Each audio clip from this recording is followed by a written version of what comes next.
What's up, people? You hear your boy George K back with another video, guys. Man, we have more George Carlin for you. I hope you enjoyed the first one. This one is about abortion.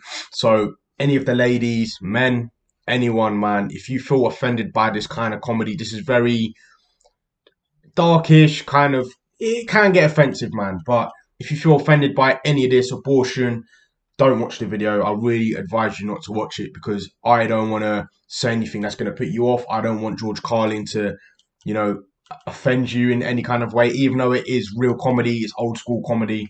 But if you feel free to watch it and want to watch it, then you do what's necessary, man. You do what you want to do. But I just don't want to be responsible for, I don't know, you having a bad day or you getting upset over this over this video. That's all I'm saying. But anyway, guys, before we start this video, make sure you leave it with a like, subscribe to the channel, and remember to turn on that notification bell so you're up to date with my latest content. Guys, without further ado, let's get straight into this video. Why is it that most of the people who are against abortion are people you wouldn't want to fuck in the first place, huh?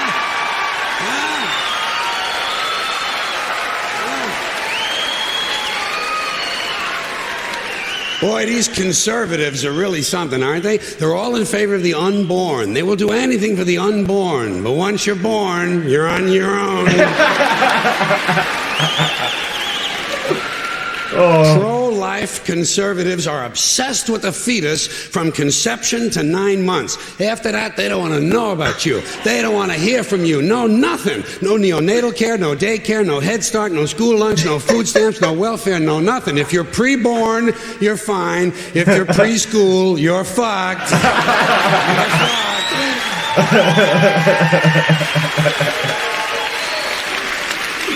Conservatives don't give a shit about you until you reach military age.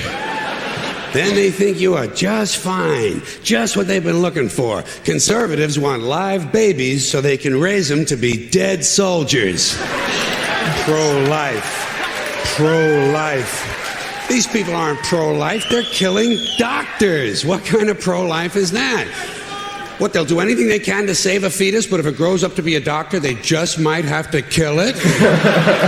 They're not pro-life. You know what they are? They're anti-woman. Simple as it gets. Anti-woman. They don't like them. They don't like women. They believe a woman's primary role is to function as a broodmare for the state. Pro-life. You don't see many of these white anti-abortion women volunteering to have any black fetuses transplanted into their uteruses, do you? No, you don't see them adopting a whole lot of crack babies, do you? No, that might be something Christ would do. And you won't see a lot of these pro-life people dousing themselves in kerosene and lighting themselves on fire. You know, morally committed religious people in South Vietnam knew how to stage a goddamn demonstration, didn't they? Huh?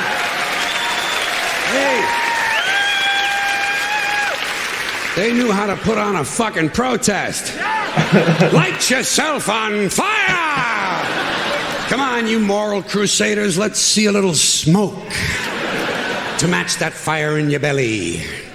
Here's another question I have. How come when it's us, it's an abortion, and when it's a chicken, it's an omelet?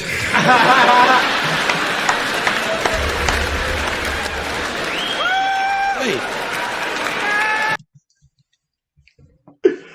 Oh my God, bro. Hey, have another think about that. Jesus.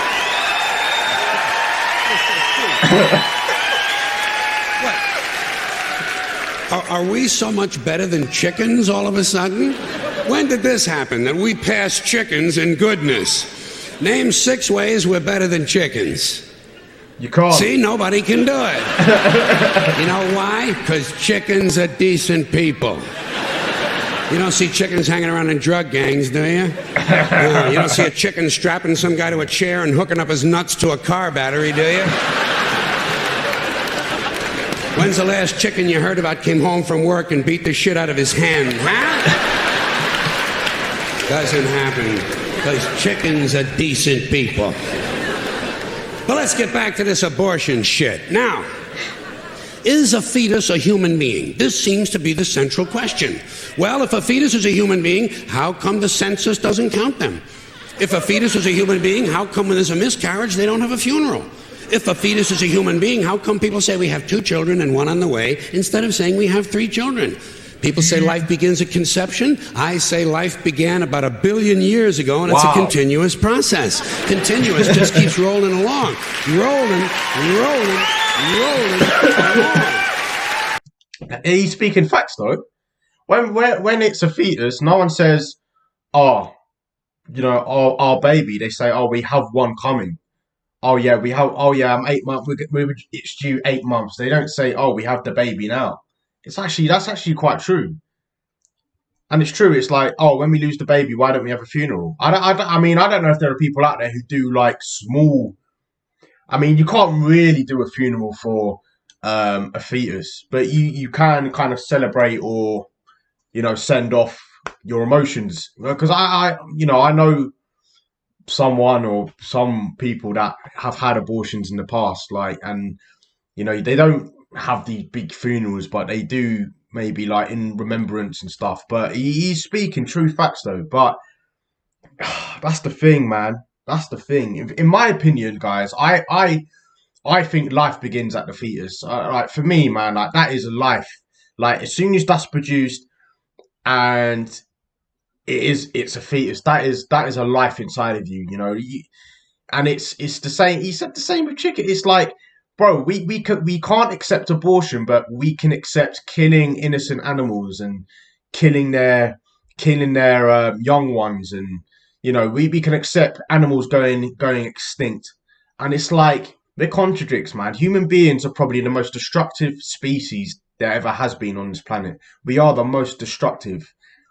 And you know, I don't know where, like he said, I don't know where life is heading. I don't know what direction it's heading, but I think we may be, you know, our own doing of mass destruction. I think we're going to be our own doing, like just with the way, like with everything, man, like the fuels that we use in our vehicles, everything. We kill animals. We emit you know, toxic emissions into the air, like everything. Like we always cause damage to our planet and the things on it. I think we're going to be our own doing, but he's got a fair point with the abortion side of things, 100%. I say, you know something?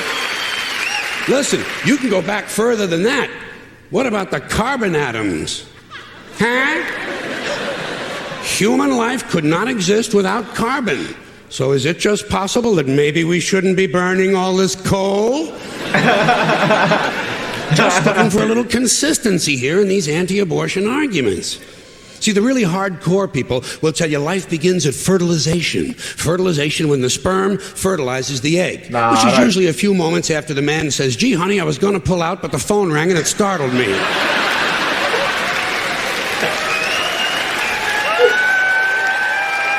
Fertilization. But even after the egg is fertilized, it's still 6 or 7 days before it reaches the uterus and pregnancy begins. And not every egg makes it that far. 80% of a woman's fertilized eggs are rinsed and flushed out of her body once a month during those delightful few days she has. They wind Few days. More than that. Wind up on sanitary napkins, and yet they are fertilized eggs. So basically what these anti-abortion people are telling us is that any woman who's had more than one period is a serial killer. Consistency. Hey, if they really want to get serious, what about all the sperm that are wasted when the state executes a condemned man and one of these pro-life guys who's watching comes in his pants, huh? Here's a guy standing over there with his jockey shorts full of little Vinnies and Debbies. And nobody's saying a word to that guy. Not every ejaculation deserves a name. Oh, no. Now, speaking of consistency, Catholics, which I was until I reached the age of reason.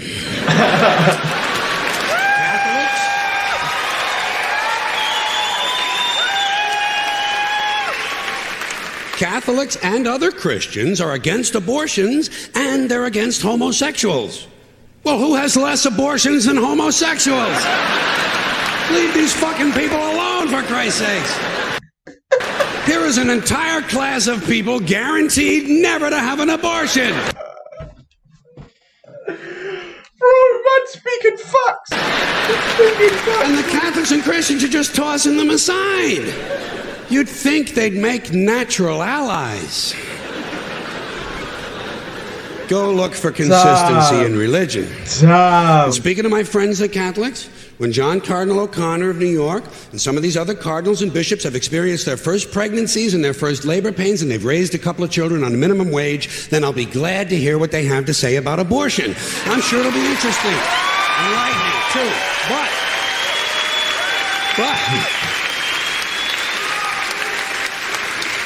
in the meantime, what they ought to be doing is telling these priests who took a vow of chastity to keep their hands off the altar boys. Keep your hands to yourself, Father. You know? When Jesus said, "Suffer the little children come unto me," that's not what he was talking about. Oh, my boy. Bro, he's good, man. George Carlin's good. I'm so, honestly, man, like, I'm guaranteed there's so many comedians out there, like, I'll never know who's the funniest, who's the GOAT, who's this, who's that. Like, there are so many comedians I do know, and so many comedians like George Carlin, who I only recently heard about from one of my subscribers, you know, about how, you know, he's like a GOAT in the comedy world. Like, everyone knows, like, everyone looked up to him kind of thing, you know, but there are always going to be, oh yeah, but have you heard of this guy? Oh, but have you heard of her? Have you heard of it? Like, there's always going to be that one comedian who's going to have a little bit more than the other one, or has a little bit more edge than the other one. Like, I don't think you can actually put a GOAT on any comedian because they're all different. But for me, George Carlin's my kind of comedian, man. He's just real, funny. He does tend to swear as well. I like that. I think you have to have some kind of realism with it. Like, I don't really like comedians who are a bit stiff. It's like, oh, I'm not going to swear, I'm not going to say this, I'm not going to do that because I don't want to offend. It's like, that's what comedy should be about. Comedy should be open. Like, comedy should be, if it should be not offensive, but it should be, you should be able to take it. You know, if he like, it was the same thing when he said about a white woman and a black fetus or something like that. Like, I'm not going to feel offended by that. Just take it. Like, and I'm sure he's the same person. Like, I'm sure if you were able to not kind of slater him, but kind of like take the mick out of him, he would take it on the chin as well. I think that's what comedy is about, man. It's about experiencing, sharing different jokes to different kinds of people, different sizes, different colors, different sexualities. Like, that's what it should be about. Not, oh, I'm offended. Why are you offended? They're not offending you. Like, it's not a personal thing. It's called a joke. But, you know, some people are different than others, and not everyone's going to agree to disagree. So there you have it. But anyway, guys, I hope you enjoyed that video, man. This is the part 2. If you haven't seen the part 1, go and check that out. Any more comedy, you know, any more spontaneous videos, let me know in the comment section. And yeah, guys, have a good day. You're here with your boy Jordan GK, and I'll see you in the next video.